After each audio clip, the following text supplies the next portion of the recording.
New semiconductor projects will drive up electronics manufacturing 3x to $300 billion, Ashwini Vaishnaw. Exciting news for India's tech industry.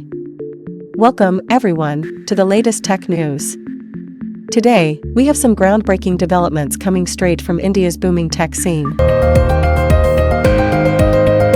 The Indian government just greenlit 4 monumental semiconductor projects, totaling over $10 billion. This is a game-changer for India, folks. These projects are expected to triple the nation's electronics manufacturing output, reaching a whopping $300 billion within the next few years.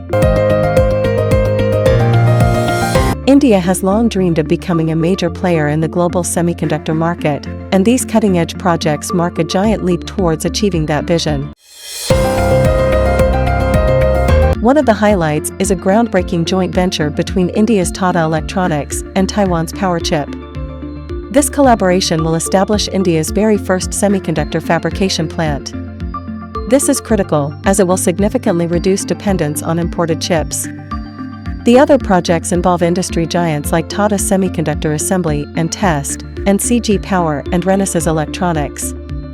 These ventures will focus on assembling and testing chips, another crucial aspect of the manufacturing process.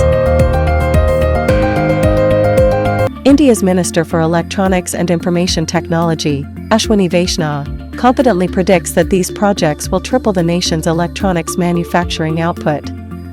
With such substantial investments, his prediction seems more likely than ever to become reality. The approval of these 4 groundbreaking projects is a pivotal moment for India's tech industry. While the full impact remains to be seen, they hold the potential to revolutionize the nation's electronics manufacturing sector. Stay tuned for further updates on this exciting development.